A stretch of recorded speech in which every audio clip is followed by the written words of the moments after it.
మన ఫ్యామిలీ అందరికీ హాయ్ అండి. అందరూ ఎలా ఉన్నారు? నేను కూడా చాలా బాగున్నాను.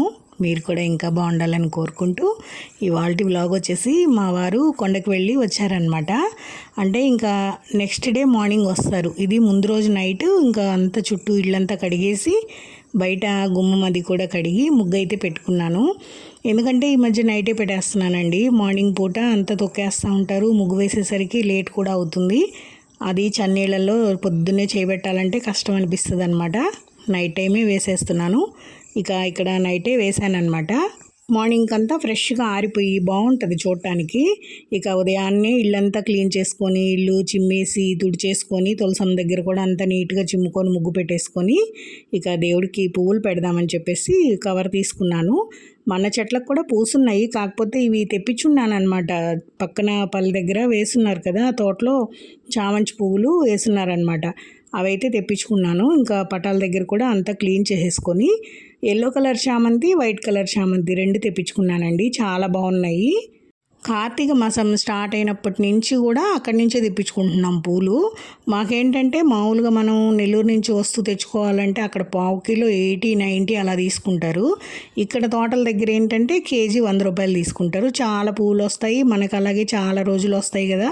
అట్లాగా అది కాక మనకి దగ్గరే, అందుకని అక్కడే తెప్పించుకుంటాం అందరము. ఇంకా పడ్డాలన్నిటికీ పువ్వులు అయితే అలంకారం చేసి ఫస్ట్ నైవేద్యం కింద పాలు పెడుతున్నా. అంటే మా వారు వచ్చి నేను పొంగల్ పెట్టేసరికి కొంచెం లేట్ అవుతుంది. ఇంకా అందుకోసమని పొద్దున్నే దీపారాధన చేసుకున్నాను కదా, ఫస్ట్ అయితే ఇక్కడ పాలు పెడుతున్నాను. పాలు పెట్టేసి దీపాలు అయితే వెలిగించుకున్నాను. చూసారా, పటాలన్నింటికి నిండుగా పూలు పెట్టి దీపారాధన చేసి ఎంత కళగా ఉందో. తులసం దగ్గర కూడా అలాగే దీపారాధన చేసేసి కడ్డీలు వెలిగించి నీళ్ళు అయితే వేయాలండి. ఎందుకంటే నిన్న మొన్న కూడా కొంచెం నెమ్ము ఉందిలే అని చెప్పేసి నేను మామూలుగా దీపారాధన చేశాను కానీ వాటర్ వేయలేదు. ఇప్పుడైతే వాటర్ వేయాలి. మట్టి అంతా కొంచెం డ్రైగా అయినట్టు అనిపించింది. అందుకని ఇక్కడ నీళ్ళు అయితే వేస్తున్నాను అనమాట. అంటే దీపారాధన చేసినప్పుడు నీళ్ళు వేస్తామండి. మళ్ళీ ఎప్పుడంటే అప్పుడు కాకుండా మనం దీపారాధన చేసినప్పుడు ఇలాగ రాగి చెంబులో నీళ్ళు పెట్టుకొని వేస్తాను. అలాగే పటాల దగ్గర కూడా నీళ్ళు అయితే పెడతాను అనమాట. చిన్న దాంట్లో అయినా పెడతాను, ఒక్కొక్కసారి పెద్ద దాంట్లో కూడా పెడుతూ ఉంటా. తులసం దగ్గర కూడా చిన్న చెంబులో అయితే వాటర్ అది పెట్టేసి ఎదురు చూస్తూ ఉన్నాను అనమాట. దగ్గరికి వచ్చాము అన్నప్పుడు కొరవ పనులన్నీ చేయొచ్చులే అని చెప్పేసి ఫస్ట్ ఇంట్లో పూజ అయితే కంప్లీట్ చేసుకుందాం అనుకున్నా. ఇది జవ్వాదండి, చాలాసార్లు చూపించాను కదా మీకు. జవ్వాదు చాలా మంచి స్మెల్ వస్తుంది అనమాట. నేనేం చేస్తానంటే దీపాలు వెలిగించినప్పుడు కొంచెం ఆ దీపాలల్లో ఇట్లాగా నీళ్ళల్లో అన్నిట్లో కొంచెం కొంచెం వేస్తానమాట. మంచి స్మెల్ వస్తూ ఉంటుంది దీపం వెలిగేటప్పుడు, చాలా మంచిగా అనిపిస్తుంది నాకైతే. తర్వాత మన దగ్గర ఈషా ఐడల్ ఉందన్నమాట. ఆ ఈషా ఐడల్కి ఇవి ధూప్స్ అనమాట. వీటిని కూడా వెలిగిస్తే అలా శివయ్య పైన ధూపంతో అభిషేకం చేసినట్టుగా పడుతూ ఉంటుంది. చాలా బాగుంటుంది. ఆన్లైన్లో తీసుకున్నాను. ధూప్స్ కూడా మళ్ళీ అయిపోతే తెప్పించుకోండి, చాలానే వచ్చాయి, చాలా రోజులు వస్తాయి మనకి. చూసారా, ఇటు కింద నుంచి వస్తూ ఉంటుంది అనమాట పొగ. ఇదిగోండి ఇలాగా. అలా ఐడల్ మీద పెడితే శివయ్య మీద పొగ అభిషేకం చేసినట్టుగా పడతా ఉంటుంది. ఇవన్నీ కూడా వెలిగించుకున్నాను అనమాట. నేను ఇవాళ అయితే 5 దీపాలు వెలిగించుకున్నాను.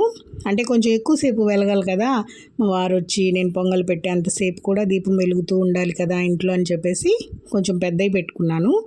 నేనైతే ఇక్కడ పూజ కంప్లీట్ అయిపోయింది. ఇక్కడ హారతి ఇచ్చేస్తున్నానండి. హారతి మాత్రం ఇంట్లో దేవుడి రూమ్లో ఇచ్చిన తర్వాత హాల్లో ఉండే పటాలకి అలాగే తులసమ్మకు కూడా ఇస్తాను. ఫస్ట్ ఒక సైడు వంట పెట్టేస్తున్నాను అనమాట. ఆల్రెడీ రైస్ పెట్టేస్తున్నాను, పప్పు ఉడుకుతోంది. ఈలోపు వంట పని అయిపోయేలోపు పూజ కూడా కంప్లీట్ చేసుకుందామని చెప్పేసి 2 పనులు కూడా ఒకదాని తర్వాత ఒకటి అన్నట్టుగా పెట్టేసా. అంటే మళ్ళీ వంట చేయాలంటే లేట్ అయిపోతుంది అనమాట. పొంగల్ పెట్టే టయానికి కొంచెం మనం కూడా ఫ్రీగా ఉండొచ్చు కదా అనేసి ముందు పొద్దున్నే వంట అయితే స్టార్ట్ చేసేసాను. అటు ఇటుగా అయిపోతుందనగా నా పూజ కూడా కంప్లీట్ అయిపోతుంది. మొత్తం దీక్ష వచ్చేసి వీళ్ళకి 55 డేస్ అయిందనమాట అండి. అంటే టూర్ కాకుండా ఇక్కడే అయిందనమాట 41 డేస్ దాకా. టూర్ వచ్చేసి ఒక 10 డేస్ పట్టింది. ఇంటికి చేర 51 52 అయినాయి. ఇవాళ వచ్చేటప్పుడే అయ్యప్ప గుళ్ళో తీసేశారనమాట. మాల తీసాము అని అన్నారు. నార్మల్గానే వస్తున్నారు కదా. ఇంటికి వచ్చిన తర్వాత ఇంట్లో పొంగల్ పనులు అవన్నీ చాలా ఉంటాయి కదా, వాళ్ళు తెచ్చిన లగేజ్ అవన్నీ, అందుకోసం అనేసి ముందుగానే వంట చేసేసాను అనమాట. ఇల్లంతా కూడా నీట్గా సర్ది అంతా రెడీగా పెట్టుకున్నాను. దగ్గరికి వస్తున్నాం అన్నప్పుడు ఎర్రనీళ్ళు అవన్నీ రెడీ చేసి కొబ్బరికాయ దిష్టి తీస్తామన్నమాట. అలా వచ్చినప్పుడు ఇంకా అవన్నీ కూడా రెడీగా పెట్టుకున్నా. ఇంకా వీళ్ళైతే లగేజీ దించుతున్నారనమాట. ఇంకా లగేజీ దించిన తర్వాత ఇంకా అవన్నీ ఇక్కడ అరుగు మీద పెట్టమని చెప్పాను. అన్నీ డైరెక్ట్గా ఇంట్లో కాకుండా ఇక్కడ పెట్టించాను. తర్వాత నేనైతే ఇంక ఇక్కడ దిష్టి తీస్తున్నాను అనమాట. అంటే ఇన్ని రోజులు మాల వేసుకొని పుణ్యక్షేత్రాలన్నీ తిరిగి వచ్చారు కదా, అలాగా దిష్టి తీస్తారు. ఇంకా అందుకని నేను ఇక్కడ ఫస్ట్ ఎర్రనీళ్ళతో అయితే తీస్తున్నానండి. మామూలుగా ఎవరైనా పెద్దవాళ్ళు ఉంటే తీస్తారు, ఇంకా మనకి పెద్దవాళ్ళు ఎవరు లేరు కాబట్టి నేనే తీసేస్తున్నాను. ఇంక ఫస్ట్ అయితే ఎర్రనీళ్ళతో తీసేసి తర్వాత కొబ్బరికాయతో కూడా తీసాను అనమాట. కొబ్బరికాయ మీద కర్పూరం పెట్టి తీస్తాము.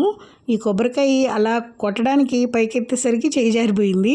ఇంకా అలా కింద పడిపోయింది కదా అని చెప్పేసి మళ్ళీ తీసి మళ్ళీ కొట్టాను. అప్పుడు పగిలింది అనమాట. ఇలా వేస్తున్నానా జారిపోయింది చెయ్యి. ఆమెను మళ్ళీ కొట్టేసరికి అప్పుడు పగిలింది. ఇక ఇంట్లోకి వచ్చిన తర్వాత అయితే కాళ్ళు కడుగుతామండి. ఎందుకంటే ఒట్టి కాళ్ళతోనే వాళ్ళు ఎన్నో పుణ్యక్షేత్రాలు తిరుగుతారు కదా, ఆ కాళ్ళు కడిగి మనం చల్లుకుంటే అన్నీ తిరిగినంత పుణ్యం మనకి వస్తుందని పెద్దవాళ్ళు చెప్తారు. అంటే మా పెద్దవాళ్ళు చెప్పిందే కదా మేము పాటిస్తాము, అందుకోసమని అలాగా. ఇవైతే చెట్లలో పోస్తాము తొక్కని చోట. ఇంకా లగేజ్ అంతా లోపలికి తీసుకొచ్చి ఫస్ట్ ఇరుముడి బియ్యము, ఇరుముడి సామాన్ అంతా తీసుకొచ్చి దేవుడి గదిలో పెట్టి ఇక దేవుడికి నమస్కారం చేసుకుంటారనమాట. ఇంకా వీళ్ళు వచ్చేలోపు నేను నీళ్లు అవన్నీ రెడీ చేసి పెట్టున్నాను. ఇక నమస్కారం చేసుకొని ఆ ఇరుముడి మొత్తం ఇప్పి ఆ బియ్యం అవన్నీ సపరేట్ చేసి ప్రసాదాలన్నీ పక్కన పెట్టి వీళ్ళు ఫ్రెష్ అవ్వడానికి వెళ్ళొచ్చేలోపు నేను పొంగల్ పెట్టేస్తాను. ముందుగానే రెడీ చేసుకుని ఉన్నాను కాబట్టి బియ్యము అవన్నీ ఇప్పాలన్నమాట. ఇదేనండి ఇరుముడు బ్యాగు. ఇంకా దీంట్లో అక్కడి నుంచి తెచ్చిన ప్రసాదాలు, అలాగే ఇరుముడిలో వేసిన బియ్యము, జాకెట్ పీసులు అవన్నీ మనం వేసినవన్నీ ఇందులో ఉంటాయన్నమాట. ఇంక ఇప్పుడు ఇప్పేసిన తర్వాత వేటికై సపరేట్గా పెడుతున్నారు. ఇక పూజకు సంబంధించినవి మనం ఎక్కడెక్కడి నుంచో తెప్పించుకునే అయినా కూడా అన్నీ ఇక్కడే పెట్టమని చెప్పాను. ఎందుకంటే అన్నిటికీ కలిపి ఒకసారి హారతి ఇచ్చేస్తాం కదా, ఒక పని అయిపోతుంది. దాన్ని దేవుడి రూమ్లోనే పెట్టేసేయమని చెప్పాను. ఇంకా అందుకని ఇక్కడైతే మా వారు ఆ బ్యాగ్ అంతా ఓపెన్ చేస్తూ ఉన్నారు. ఇంకా అన్నీ తీసి పెట్టిన తర్వాత ఇంకా నేనైతే ఇరుముడి బియ్యం అవి తీస్తున్నా. మనము కొబ్బరి గిన్నెలు వేస్తాం కదా, అదనమాట అది. ఇంకా ఈ కొబ్బరిని కట్ చేసి పొంగట్లో వేయాలి. ఇవైతే మనం బియ్యం వేసాం కదండి, ఆ బియ్యం అనమాట. కొన్ని అక్కడి నుంచి తీసుకొస్తారనమాట. ఆ బియ్యంలో మనం వేసిన చిల్లర డబ్బులు, నిమ్మకాయ అవన్నీ కూడా ఉంటాయి. అంటే కొంచెం క్వాంటిటీలోనే మనం ఇంట్లో రైస్ కలుపుకుంటాం అనమాట. మళ్ళీ ఎక్కువ కొన్ని అవి కలుపుకొని ఎక్కువ క్వాంటిటీలో పొంగల్ పెడతాము.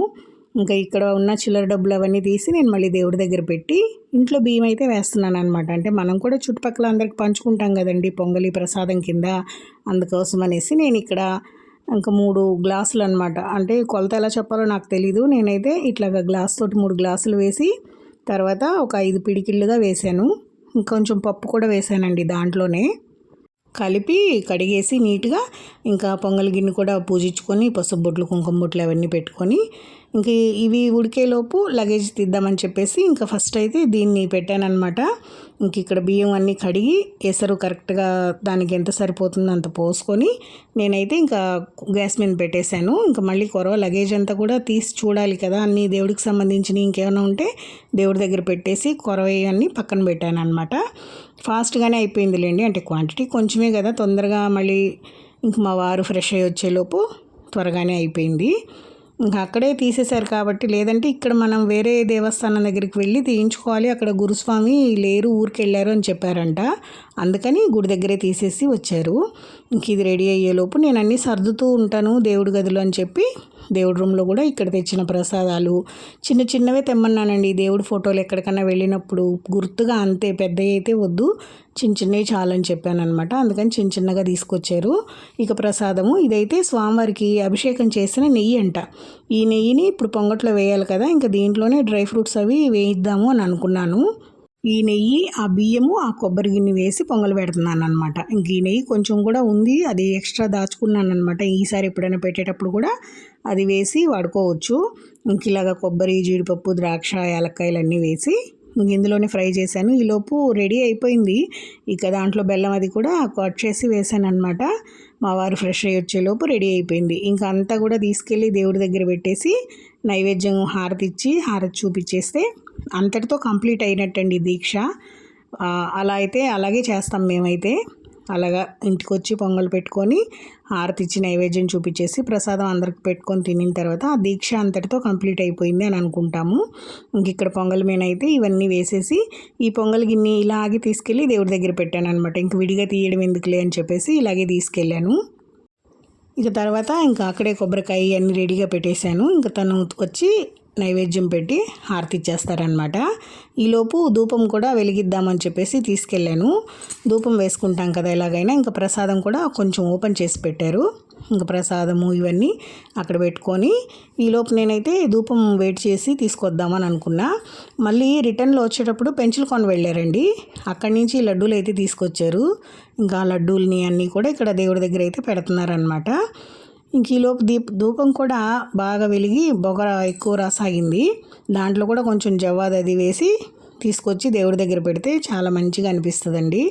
ఏమైనా దేవుడి కార్యక్రమాలు ఏంటంటే ఒకదాని తర్వాత ఒకటి ఆపకుండా అంతటితో కంప్లీట్ చేసేస్తే బాగుంటుంది. మధ్యలో బ్రేక్స్ ఏమి రాకుండా. వాళ్ళు వచ్చేలోపు నేను ఇవన్నీ రెడీ చేసుకున్నా కాబట్టి అంతా 1 or 2 అవర్స్లో మొత్తం అయిపోయిందనమాట. 12 లోపే ఇదంతా కంప్లీట్ చేసుకున్నాను. ఇంకా ఒకసారి భోంచేస్తా అన్నారు. ఇంకా టిఫిన్కి అదంతా ఏమి ఏర్పాటు చేయలేదన్నమాట. ఇంకో డైరెక్ట్ ఒకసారి భోజనం చేసేసారు. ఇక్కడ ప్రసాదాలన్నీ పెట్టుకొని భోజనం చేసేసిన తర్వాత నేను కూడా అందరికీ ప్రసాదం అది పంచుకున్నాను అనమాట. దీక్ష మాత్రం చాలా సక్సెస్ఫుల్గా చాలా కంప్లీట్ అయిపోయిందండి. అసలు చాలా హ్యాపీగా అనిపించింది. అంటే ఇదేం ఫస్ట్ టైం కాదులేండి ఈయన వేయడము. అబ్బాయి ఈయన ఇద్దరు 3 సార్లు అయిపోయింది. ఇది 4th టైం అనమాట. అంటే ఫస్ట్ టైం కాదు, 4th టైము. అనుకోకుండా సడన్గా వేసుకున్నా కూడా సక్సెస్ఫుల్గా కంప్లీట్ అయింది. చాలా హ్యాపీ అనిపించింది నాకైతే. కార్తీక మాసం నుంచి ఇప్పుడు దాదాపు 2 months వరకు కూడా దీక్షలో ఉన్నారు కదా, చాలా హ్యాపీ అనిపించింది. చాలా పుణ్యక్షేత్రాలు కూడా టూరు వెళ్ళారు కదా, చాలా ఊర్లు తిరిగారండి వాళ్ళైతే. అరుణాచలము, గోల్డెన్ టెంపుల్, రామేశ్వరము, కన్యాకుమారి, అలాగే మదురై, తర్వాత అనంత పద్మనాభ స్వామి, అలాగే గురువాయూరు, పోతే పళని, ఇట్లా చాలా ఊర్లు అయితే టూర్ విజిట్ చేశారంట. అక్కడి నుంచి చిన్న చిన్న ప్రతిమల్లాగా తీసుకొచ్చారు. ఇంకా అక్కడ టూర్ విషయాలు అవన్నీ చెప్పుకుంటూ తర్వాత ప్రసాదం అయితే తీసుకున్నాము. ఇంకా నమస్కారం చేసుకొని ప్రసాదాలు తీసేసుకున్న తర్వాత ఇంకా అక్కడ టూర్ విషయాలు అవన్నీ మాట్లాడుతూ ఇంకా భోజనం చేసేసిన తర్వాత ఇంక అందరికీ ప్రసాదం అయితే పెట్టేశాను అనమాట. ఇవాళకి ఇదేనండి వీడియో. ఇంతకీ వీడియో నచ్చిందా? వీడియో నచ్చినట్టయితే లైక్ చేసి షేర్ చేసి సబ్స్క్రైబ్ చేసుకోండి. వీడియో ఎలా ఉంది ఏంటి అనేది కామెంట్ చేయండి. ఇంకా మంచి మంచి వీడియోస్ని మీకు షేర్ చేస్తాను. ఇవాళకి ఇదేనండి. ఉంటానండి. బాయ్ అండి.